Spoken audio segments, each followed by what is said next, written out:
I don't know whether either one of you are able and willing to comment on that. Peter, maybe we could start with you. Do you have anything to say about that, or is it just nonsense? I think you've hit on a very interesting point about language, because I learned Chinese. I learned the traditional Chinese characters rather than simplified Chinese. So it is much more pictorial than the simplified version. My partner is Irish, and it's very hard to explain the characteristic of a lot of Irish people, but one of them is that they love words too. They're great wordsmiths, and people quite often confuse that with that they are chatterboxes.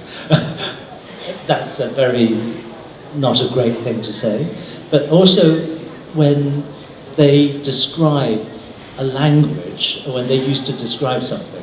I'm sorry, I've kind of gone off onto the Irish language, but there's a very important point here.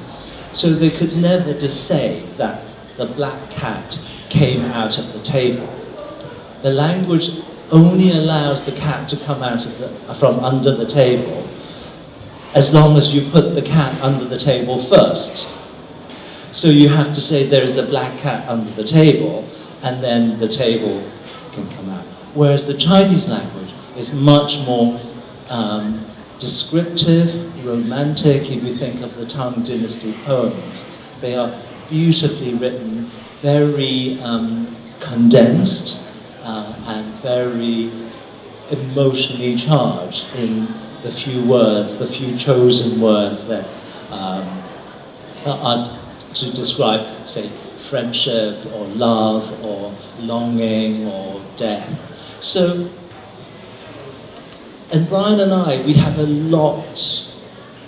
talk a lot about that, because if we're discussing a project together, I would go about in a completely different way than he would. And it is basically the language and the neural pathways that the language is constructed when you're a child, when you learn something. So do you think in Chinese or do you think in English? Or do you think somewhere in between? Yeah, I bet you do. Both. And interestingly, as I get older, Chinese is creeping in a lot more in terms of finding the right word to describe feelings and emotions for me. This actually goes back, I will come to Ben in a minute, but it brings me to the Naked brand, which we had Delphine Yip and Grant Bosfield talking about yesterday. I was very pleased to be able to get them to come and speak because, you know, it's a massive phenomenon, the Naked brand here in China. But they were using a Chinese phrase that is the Chinese name for that brand. Perhaps either one of you know it. It's not just Naked. You know Naked? And it's a different word. It's actually two words or two concepts, which means naked heart in English. But there are two concepts that are never put together in Chinese. And what they seem to have done is create an idea that the language isn't designed to accommodate, you know.